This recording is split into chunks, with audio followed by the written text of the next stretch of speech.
su Biblia en 1 Corintios 15.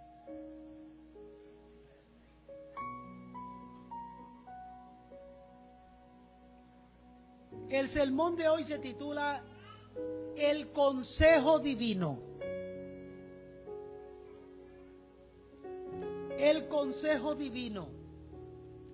En 1 Corintios 15 del 51 al 58, pero voy a leer solamente el 58.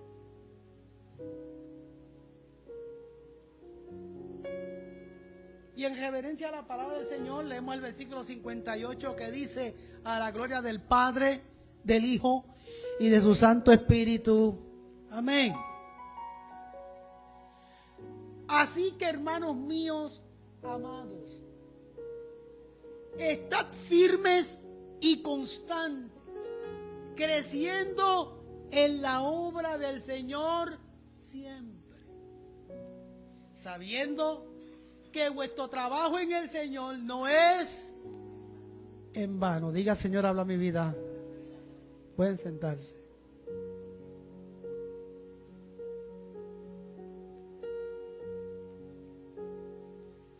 Aleluya. El verso 58. Preste la atención a ese verso. El verso 58 es un consejo. Es un consejo.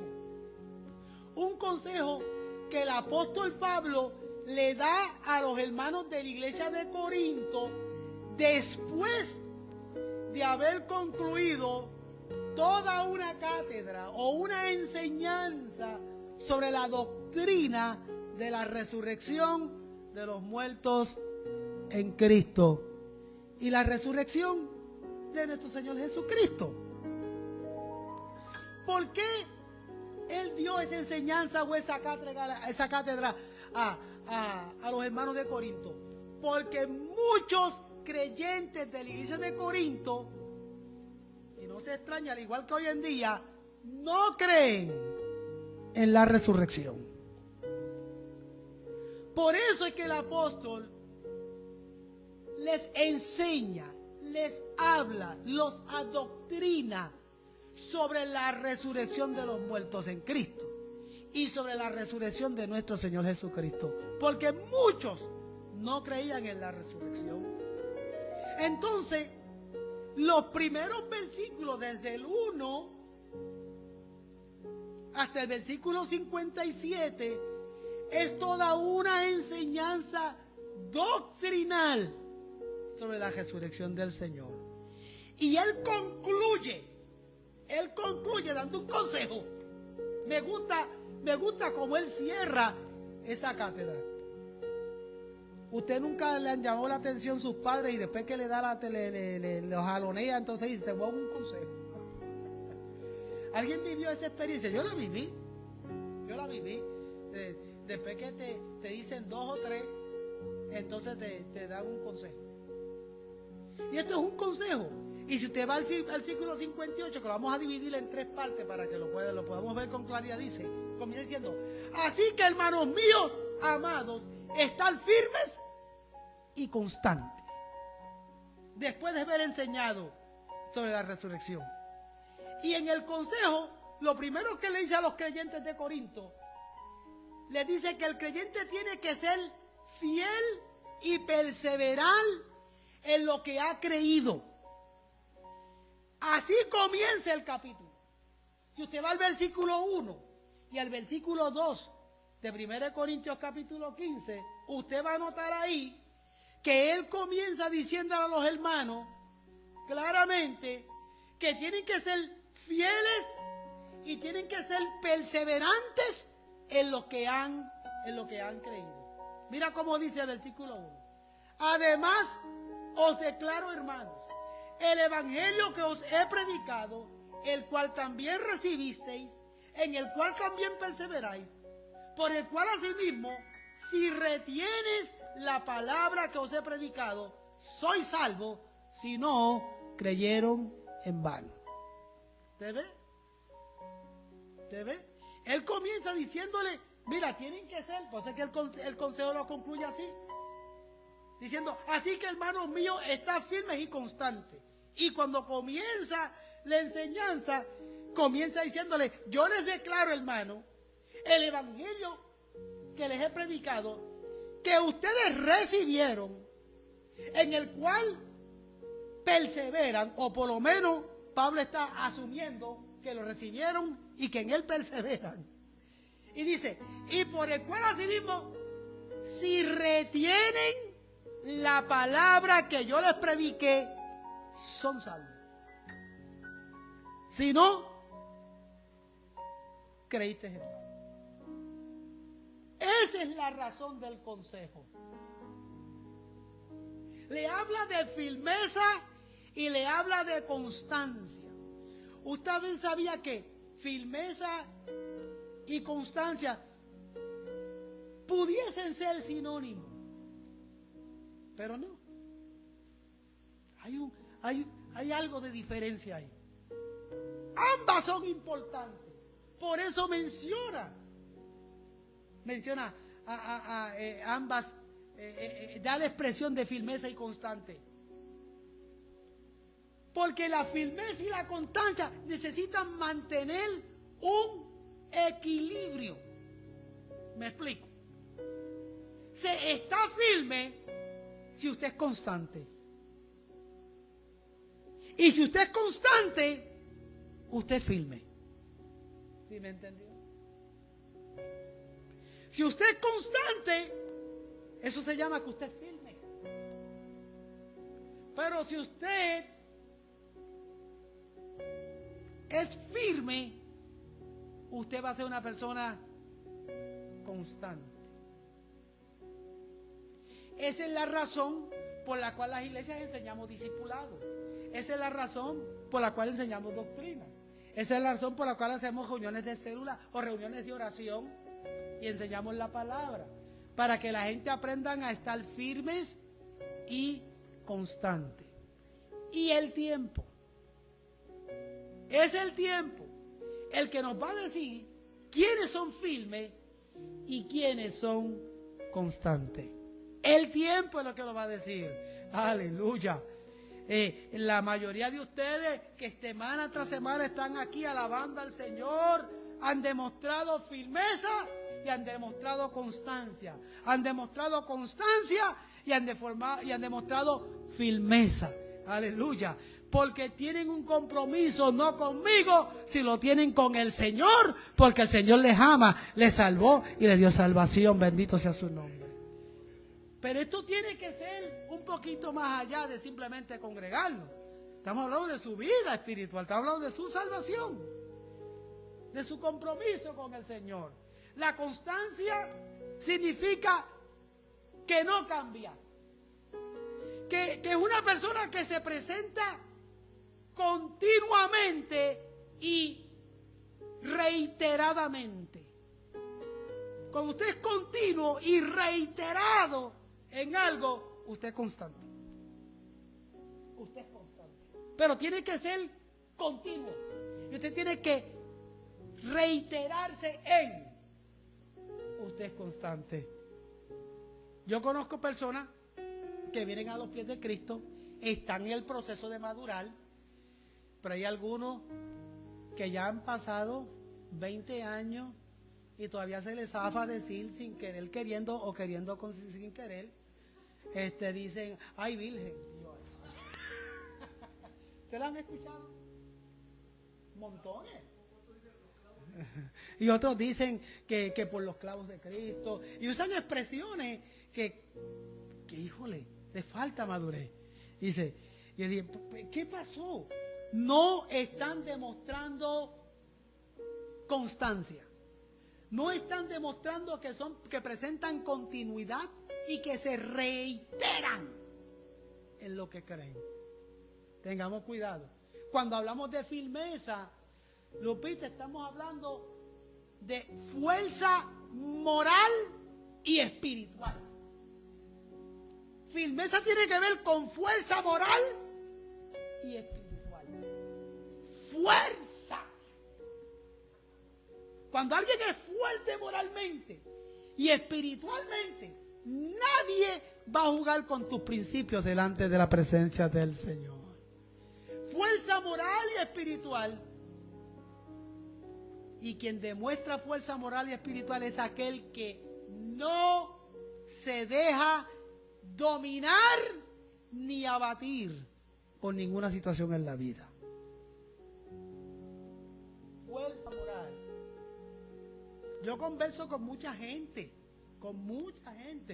constantemente, cuando comparto el evangelio o cuando converso con creyentes que están en proceso de madurar, o converso con creyentes viejos ya, pero que no entienden.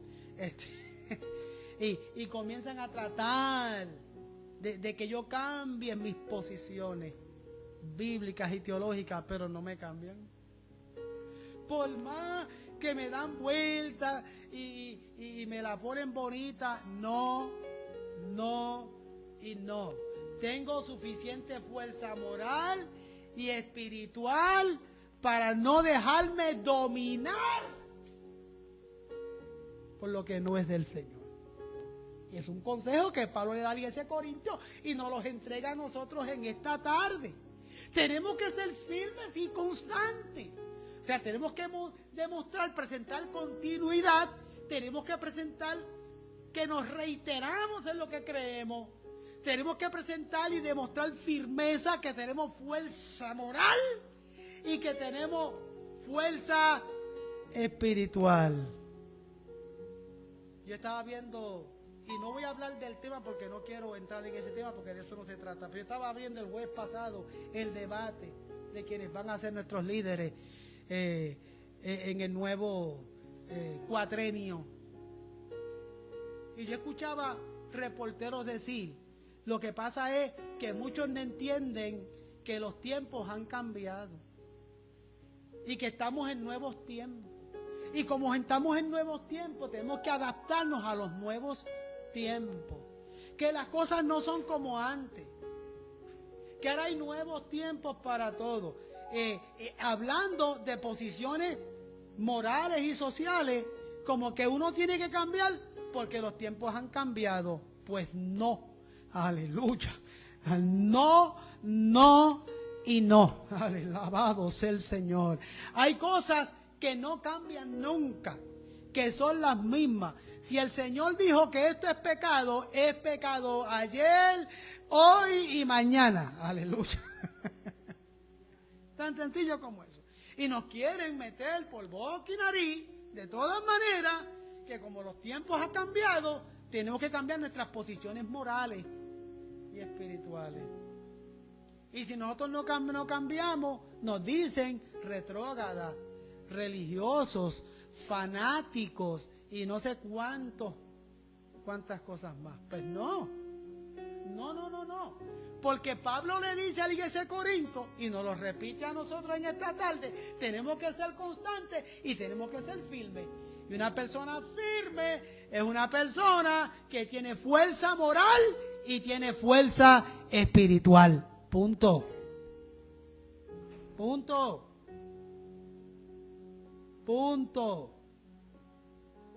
Hace poco vi una convención de una denominación, que me reservo el nombre de la denominación, donde ellos quieren a la trágala. Quieren que todo el mundo acepte lesbianas y homosexuales en el ministerio pastoral. Porque los tiempos han cambiado, pero la Biblia no ha cambiado. Y quieren que a la trágala uno lo acepte. No, aleluya. Si eso eventualmente, si con los años en nuestra denominación, asumiendo, no creo que haya a pasar, vienen con ese mismo cuento, pues aquí perdieron un pastor. Porque no, tenemos que demostrar fuerza moral y fuerza espiritual, constancia y reiterarnos en que hemos creído en la doctrina de nuestro Señor Jesucristo y punto.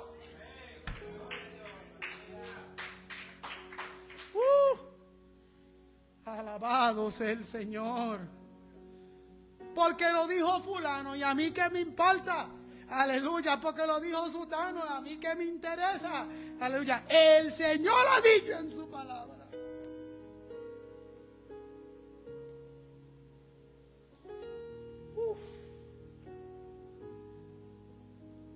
¿Sabes lo que dice Mateo 24:13? Mateo 24:13 dice, esto es Biblia, yo no me lo estoy inventando, dice: mas el que perseverare hasta el fin, este será salvo. No hay vuelta a Dios, Rico. Es el que persevere hasta el fin, en lo que el Señor ha establecido. No hay vuelta a Dios. Ese será salvo, el que persevere. Eso es lo que dice el Señor. O sea que el creyente no debe ser ligero en sus decisiones. Como creyente, usted tiene que ser muy cuidadoso con las decisiones que usted toma. Vuelva a la palabra del Señor. Ore: Señor, muéstrame a través de tu palabra. Señor, muéstrame a través de tu palabra. No tome decisiones a lo ligero. Aleluya. Estaba enseñando el viernes y se me fue la mano trayendo versos bíblicos, uno detrás de otro, uno detrás de otro. Aleluya. Pero mi empeño era que no creyeran lo que yo estoy diciendo, sino que corroboraran bíblicamente que lo que yo estoy diciendo es así, porque le enseña la Biblia. Y una persona que estaba de visita, que no se congrega con nosotros, él dijo y expresó abiertamente que le fue de bendición a su vida la enseñanza, que le abrió los ojos, que le dio claridad, que le dio luz, porque tenía confusiones en el cholo. Aleluya, hasta que escuchó la palabra del Señor. Esto es lo que Dios dice. Uno no puede ser ligero a la hora de tomar decisiones.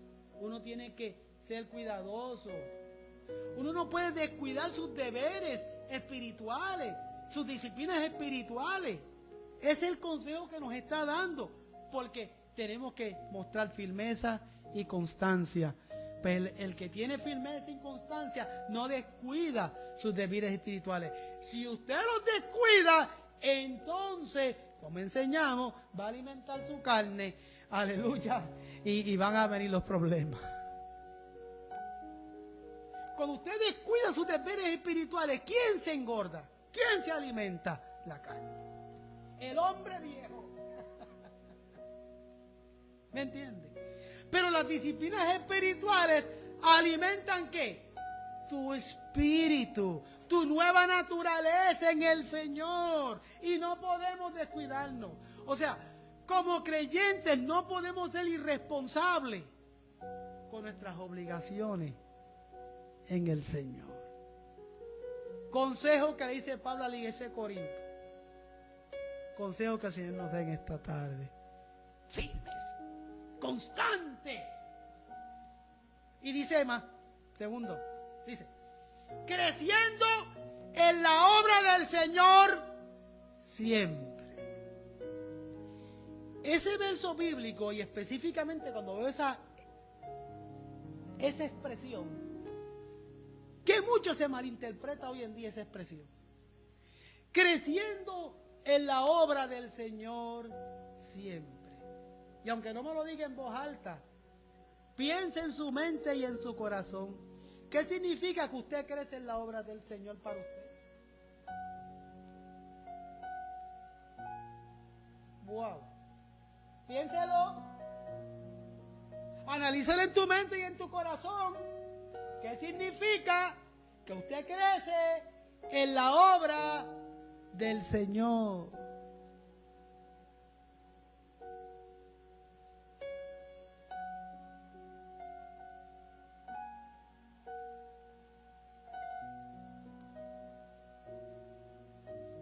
Yo empecé en la iglesia abriendo las ventanas del templo. ¿Quién vivió alguna vez la experiencia de abrir las ventanas del templo? ¿Alguien la vivió alguna vez en la vida? Yo la viví. Yo tenía un chamaco, qué sé yo, 11, 12 años. Y yo sabía que el culto empezaba a tal hora y corría y abría las ventanas del templo. Y el templo, así yo empecé. Y así fui poco a poco. Y después empecé a hacer lo que Dani hace, a trabajar con los equipos. Y luego el Señor me permitió, gracias al talento que hay en la sangre de la familia, el Señor me permitió ser músico de la iglesia. Y luego el Señor me permitió participar en la directiva de los niños, en la directiva de los adolescentes, en la directiva de los jóvenes de la iglesia. Y me permitió ser parte de un coro que había en la iglesia en ese entonces. Yo cantaba en ese coro. Y me permitió ser parte de una agrupación de jóvenes de diferentes iglesias. Y pude ser parte de una agrupación que ministraba en la escuela al mediodía cuando adorábamos al Señor. Y por ahí seguí, por ahí seguí. Luego alguien me dijo, pastor, ¿y por qué usted, en ese entonces no era pastor, Germán, tú deberías de considerar estudiar la Biblia porque como que tienes gente motivando a uno? Luego me fui a estudiar Biblia. Aleluya, alabado sea el Señor. Luego me dijeron, puede darle clase de escuela bíblica, y di clase de escuela bíblica. Le puede dar clase bíblica a los adultos, pero es que yo soy joven y ellos son adultos, pero tienes el conocimiento, da la clase, y daba la clase. Luego me pidieron, puede ser el líder de misionología de la iglesia. Luego me pidieron ser superintendente de la escuela bíblica en la iglesia. Luego me pidieron ser anciano de la iglesia. Y por ahí seguí hasta que llegué a ser pastor de jóvenes. Y después de pastor de jóvenes, pastor asociado. Y de pastor asociado, pastor en la iglesia. Creciendo en la obra del Señor. Pero esos crecimientos van acompañados de una vida espiritual. Porque hay quienes logran o alcanzan lo que yo logré y yo alcancé, pero no son espirituales. Ay, pastor.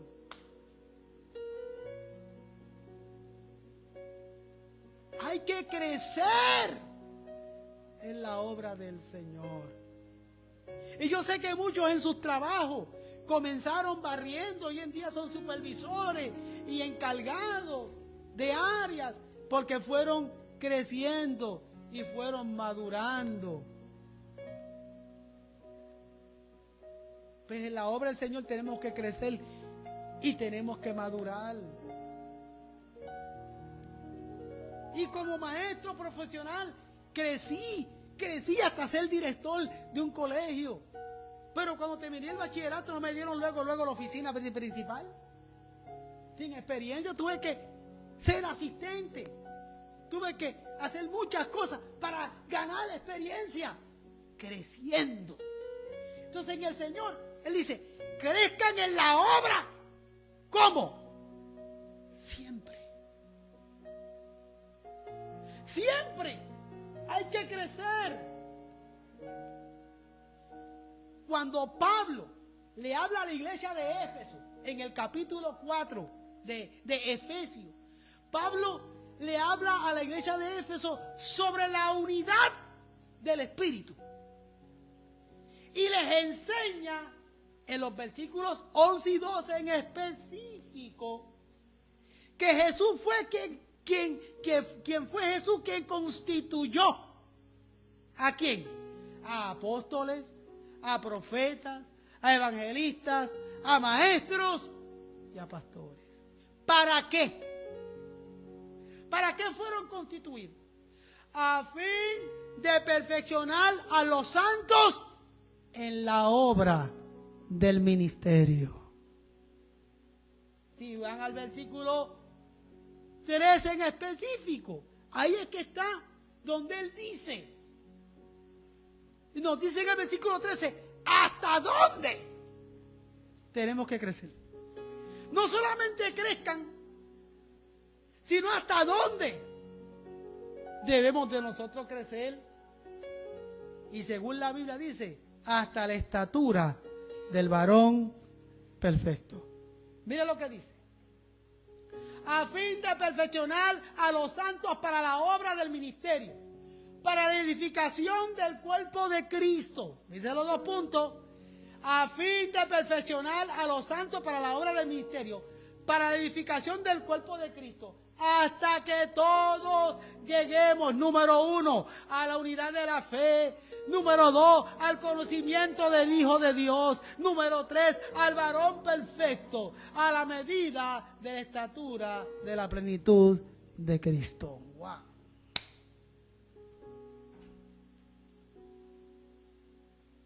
Esa es Biblia. Jesús dice, yo constituí apóstoles y profetas. Ahí está nuestra doctrina. Constituí evangelistas para que prediquen el evangelio. Constituí maestros para que enseñen la Biblia. Y constituí pastores para cuidar la grey de Dios. Y hay un propósito: la perfección de los santos en Cristo, la edificación del cuerpo de Cristo. Ahora, ya voy a concluir. ¿Qué significa la perfección de los santos?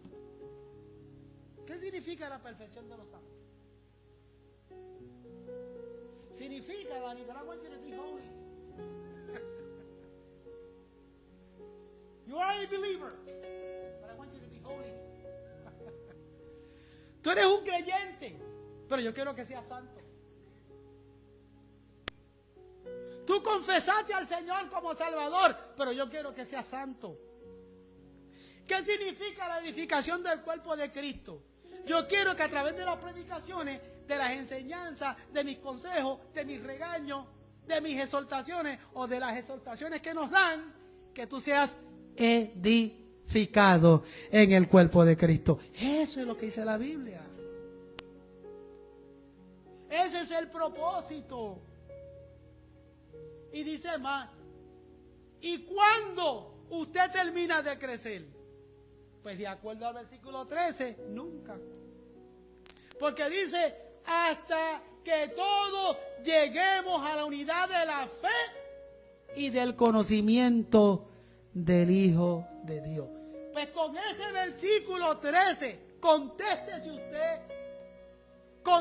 usted, ¿cuánto tú conoces a Cristo? ¿Cuánto tú conoces al Hijo de Dios? ¿Cuánto tú lo conoces? ¿Cuánto tú conoces al Señor realmente?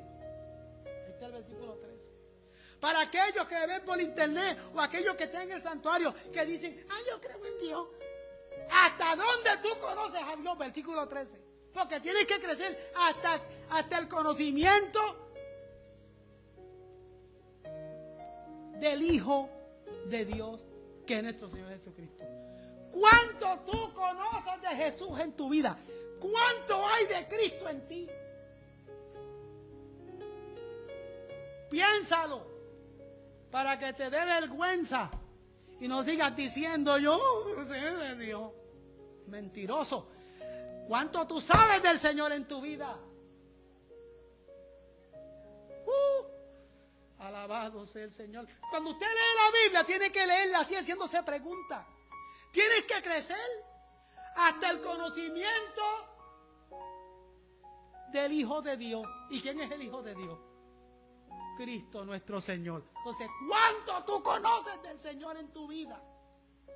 Entonces, si no conoces mucho de Dios, quiere decir que no has crecido lo suficiente. Tienes que seguir creciendo. A un varón perfecto. No tan perfecto como Freddy, pero perfecto.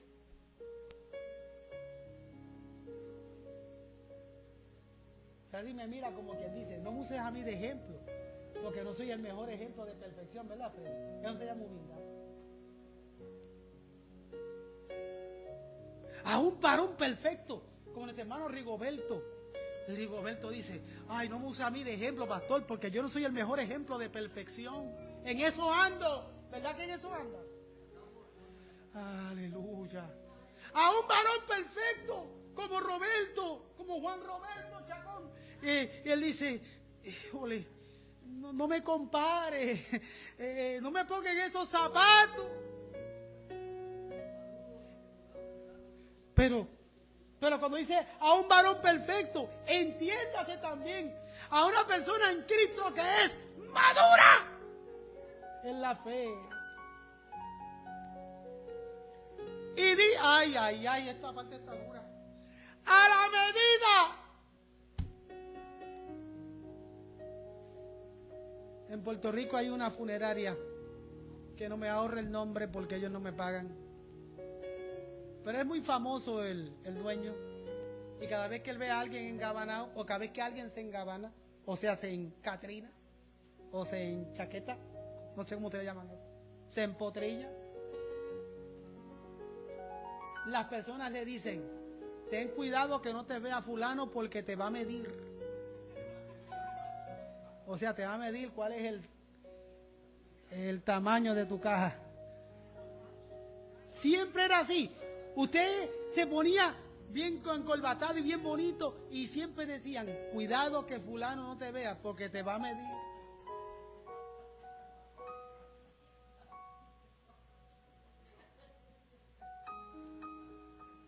Ahora piensa en la Biblia. Piensa en la Biblia. ¿Sabe lo que dice Julio la Biblia? Dice, a la medida de la estatura de la plenitud de Cristo. ¿Quién te mide? Te mide la palabra de Dios y el Espíritu Santo de Dios. Yo me pregunto si habrá suficiente, ¿cómo le llaman esto? Al medidor, ¿cómo le llaman? Cinta. Me pregunto si el Espíritu Santo tendrá suficiente cinta para poder medirte a ti a la estatura del Señor.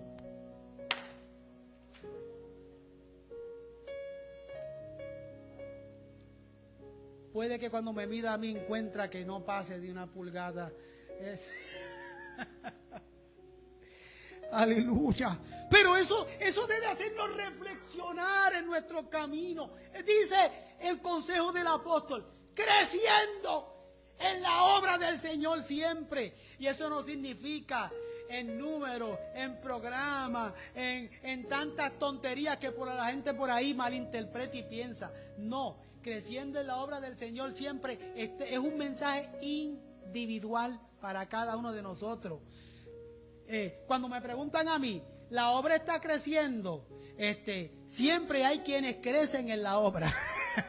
Aleluya, gloria, porque cuando usted se reúne con otros pastores, ay pastores, no vayan a tirar piedra.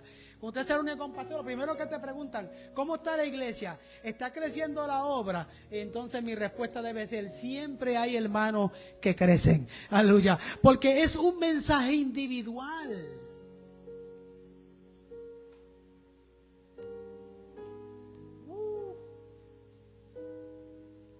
¿En qué crecemos? La segunda vez que hice ya voy a concluir. Así dicen siempre los pastores.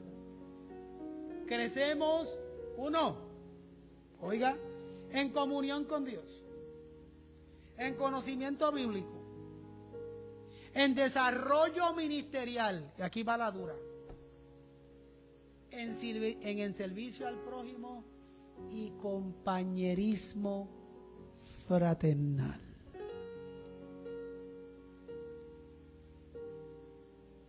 Si usted no tiene compañerismo conmigo, usted tiene un problema grande en compañerismo fraternal.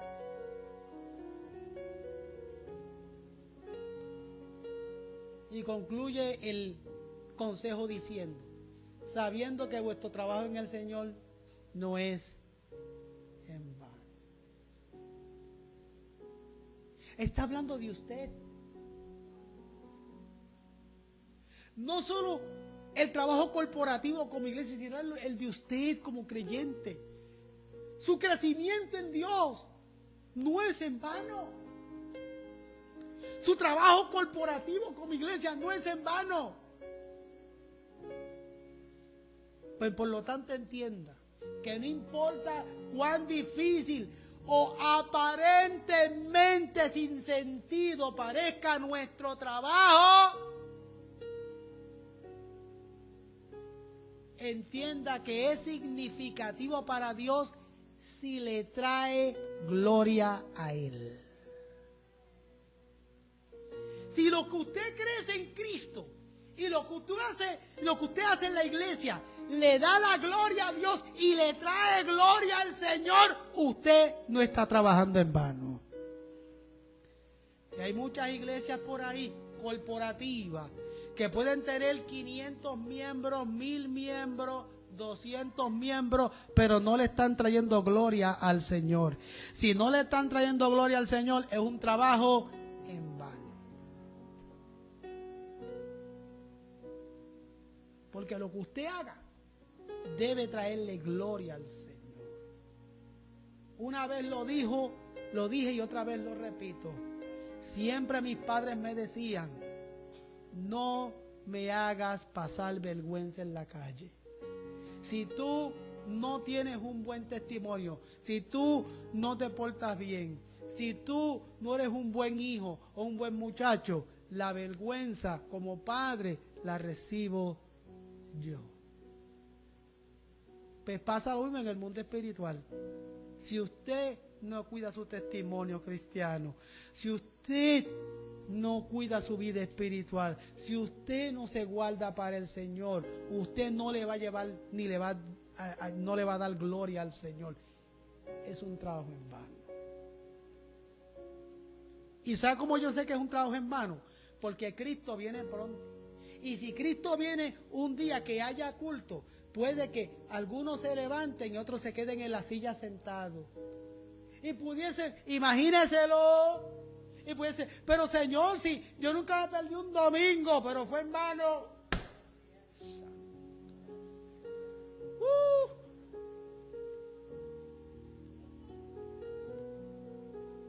Yo fui a todas las misas, pero fue en vano. Me tragué todas las hostias habidas y por haber, pero fue en vano.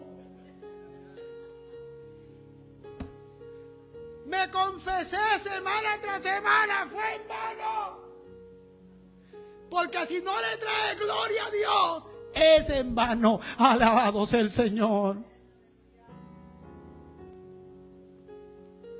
Yo tengo mis estudios profesionales y teológicos. Y mis padres están orgullosos o estuvieron orgullosos cuando estaban vivos. Pues entonces no fue en vano. Pero sé de otros que conozco que aun cuando tienen los mejores grados y estudios y diplomas, pero le han hecho pasar tanta vergüenza a los padres, que eso ha sido en vano. Porque si no se sienten orgullosos, es trabajo en vano. Pero si se sienten orgullosos porque eres un buen muchacho, porque eres un buen hijo, porque eres un buen... Eso no es en vano. Pues en la obra del Señor aplica lo mismo. Si le trae gloria a Dios, no es en vano tu crecimiento. Pero si no le trae gloria al Señor, aunque venga todos los domingos, aunque te confiese, aunque participe de la cena, aunque de diezmos y ofrendas, aunque cantes coritos, aunque digas lo que digas, si no le trae gloria a Dios, es en vano.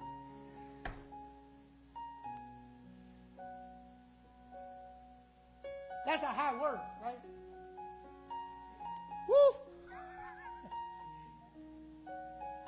La razón, Carolina, por la cual amamos y servimos a Dios es porque nos amó primero. Y Él nos sirvió primero a través del Señor Jesucristo. ¿Sabías eso, Carolina? El Señor te amó primero y te sirvió entregándote al Señor Jesucristo. A todos. Qué hermoso, ¿verdad? Por eso es que yo lo amo y le sirve, porque Él me amó primero, porque Él me sirvió primero. Entre más seamos conscientes y experimentemos el amor de Dios en nuestras vidas, vamos a ser más propensos a responder en amor, sirviéndole al Señor. Entonces te pregunto, si deseas, o te digo, si deseas servir a Dios, la clave es llegar a conocerlo y pedirle al Espíritu Santo que te revele más de Dios. Juan 16:13 lo dice. Cuando realmente conocemos a Dios, que es amor, como dice primera de Juan 4:8, en agradecimiento a nuestra respuesta natural al Señor, en agradecimiento a nuestra respuesta natural, es un deseo de amarlo y de servirlo. Póngase en pie. Un consejo divino.